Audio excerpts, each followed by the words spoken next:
it's my cheat meal today. I'm gonna be a little more laid back, so I'm gonna make some pancakes and put a ton of peanut butter on them and chocolate syrup. I throw a cookie on there, and then we would go out and have our cheat meal. And then I would come back and I would eat more. And the next day I would wake up feeling awful, but Matt and I would want to go out and go do things, and so I said, I'm just gonna make it a cheat day again. On the one hand, I was learning all of this amazing stuff about lifting and changing your body composition. I was actually seeing changes in my muscles and I liked it. I guess I was technically bulking because I was gaining weight over time. And then eventually I stopped training with Josh and continued lifting on my own, but kept this cycle of binge and restrict and binge and restrict. I had gotten up to, I think close back up to 140 to 145-ish. I was miserable with my relationship with food. I just couldn't feel balanced. And I kept telling myself, you're just not meant to be these girls in the magazines or, you know, be skinny. And I did start changing my goals. I started following more of the stronger physique aspect. Started gaining more respect for them because I realized what it took to look like that. Not only just diligent in your nutrition, but lifting heavy. And I started getting goals of lifting heavier and heavier. I eventually broke 100 on my squat. It was a big day. I did my first pull-ups. I couldn't get control on my diet. And I got engaged. I still was like this, and my weight and my relationship with food. I dieted pretty hard for our wedding. Went back to low carbs. I tried to get a handle on the cheat meals. I kind of sort of did, and then I didn't. I was a mess. I was a hot mess. I also water loaded it. I tried to water load and deplete for my wedding because I had read somewhere online that you can lose water weight. And so I drank like dandelion root tea and chugged 2 gallons of water, like what a lot of bodybuilders do. And then I cut it in half on Thursday, cut it on Friday, stopped drinking water that afternoon, tried not to drink water until I put on my wedding dress. Well, that's where my mentality was. The wedding was perfect. It was just absolutely perfect. And then we went on a cruise. And of course, coming from so many years of restricting, we went on a cruise and I was like YOLO, because I want to eat. I want to enjoy this amazing week with my husband and just eat. And I did, and it was amazing. I enjoyed every second of it. I ate a lot. We both ate a lot. You always eat a lot on cruises, but I ate a lot. Like every buffet I was there, every dessert I was there, and it was awesome. I enjoyed every bit of it. I don't regret that at all. But I understand why I went into it just so ready to eat, because I was so restricted. So I came back. Okay, and for the wedding, I think I had gotten down to like 132. Came back from the wedding, back up to 140 to 145, of course. This is when I found paleo. That's what all the CrossFit people did. That's what all the CrossFit women did, and they looked amazing. I read on somebody's blog, one person's blog, so I took it as gospel, that you don't have to track your calories, just eat paleo. Eat what the cavemen eat, which is not anywhere close to what they used to do, but that's another thing in its own. Started doing paleo, but that was even so restrictive, because not only do you have to find very specific ingredients for everything. I don't know. So Matt did it with me for a good while, and we bought a cooler bag and started having to carry my cooler bag everywhere, and I couldn't eat a ton of stuff. I was still doing cheat meals because I just felt so restricted during the week, because I could only eat a certain thing. I couldn't eat beans. I couldn't eat peanuts. No peanut butter. No peanut butter. No beans. What the hell? Still did cheat meals, but at the same time, the paleo diet is very high in fat. Very high in fat. So I kept gaining weight. Gave up on that after like 2 months, I think. Granted, I did cook a lot more, so that was helpful. I started incorporating more veggies, so that was helpful. And then one day I came across somebody on Instagram that had posted about Iifym, this magical little thing. She had a picture of ice cream and peanut butter cups and said, I'm on a prep and this fits into my macros. Like, it's not a cheat meal. I eat this a couple times a week. And I was like, what? She looked amazing. It's like, what is this? So started researching it, found Lee Norton, found a bunch of his videos talking about just simplifying your approach, just tracking your intake, learning about your macronutrients, and the rest is history. So I jumped into that research. I watched so many videos, not just of his, but any other YouTuber that I could find that talked about it. Started looking up articles on Instagram and on Facebook and all of this stuff, and realized that it's actually a really maintainable, realistic approach. So I said, I'm gonna give this a try. I'm gonna do this.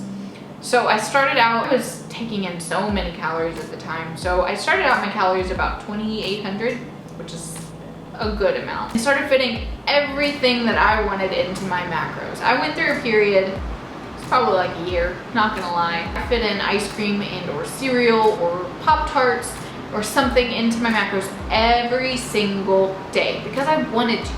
Because I had spent so long avoiding those foods and being afraid of them that I was like, whatever, screw this. I'm gonna fit this into my intake, I'm gonna eat it, I'm gonna enjoy the crap out of it, and I'm gonna move on with life. My body was the same. I actually felt better. I wasn't binging. I wanna say I almost stopped binging immediately. I've had a few binges since then, but the fact that I would binge on cereal or ice cream, and I was having that every day. There's not really a need to overeat on it whenever you can have it every day. It just kind of put my mind at ease, not having to shovel things in because they wouldn't be allowed the next week. And I'm like, no, I'm gonna have another bowl of this tomorrow night. It changed my life, tracking my macros. Something as simple as tracking your macronutrients changed my life and my view of food. I think about a year, I did like a little mini cut, and this is where I just experimented. I just did trial and error with my intake, with my body. I kept lifting. I started learning that more cardio is not always better. My body started changing, and I really, really enjoyed the process. I started getting more active on social media. I was finding this community that was really supportive.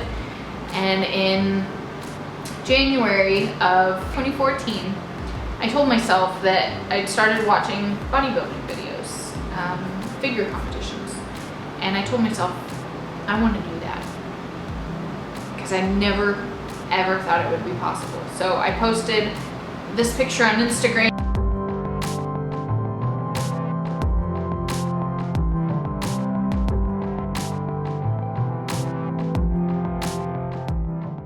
I made that goal for myself. A few months later, I signed up for the competition and started my cut. I started my diet, and it went really well.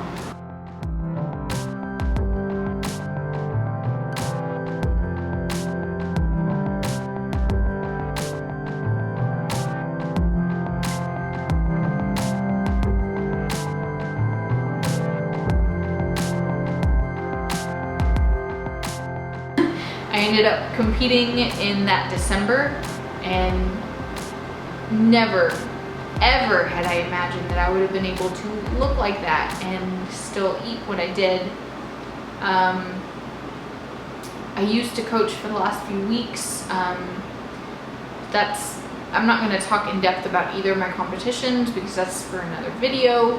If you guys do want to hear more of that, let me know in the comments. But went through that show, it went really well. Of course, I struggled post-show. Again, that's a whole other topic. I struggled post-show with gaining weight and wanting to eat more. I had a few binges here and there after that show. The main component is I stayed true with tracking my macros.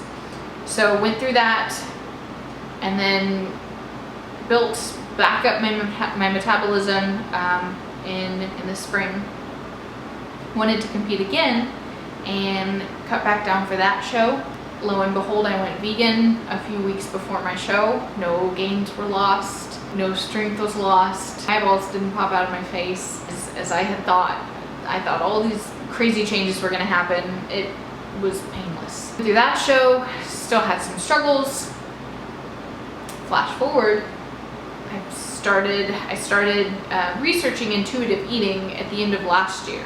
Of course, this wasn't something I could do while on a prep, but I started researching it, thinking, okay, tracking my macros is great, but I can't do this for the rest of my life. So how do I go from having this balanced mentality of food and letting go of numbers? Like, what's the next step? And the mentality is more known as intuitive eating, but really it's just normal eating, just eating as you're hungry, eating what you want, not worried about binging because you don't have that weird relationship with food anymore. So I started researching that into this year. I did it for several months, ended up getting my period back after 2 years of not having it from just stress on my body and dieting and getting really low body fat and not recovering enough. Had one last little go at tracking my macros, and I'm down 9 pounds and back to intuitive eating. So that brings us to now, and just talking about all of this makes me realize how crazy I was. But I think in a sense we all are. Anybody that's ever struggled with weight loss or body image, you know, we all feel crazy in retrospect. But I wouldn't be able to be where I am without all of those moments, because every single moment was a learning experience. And seeing what my body is capable of not only doing but recovering from is amazing to me.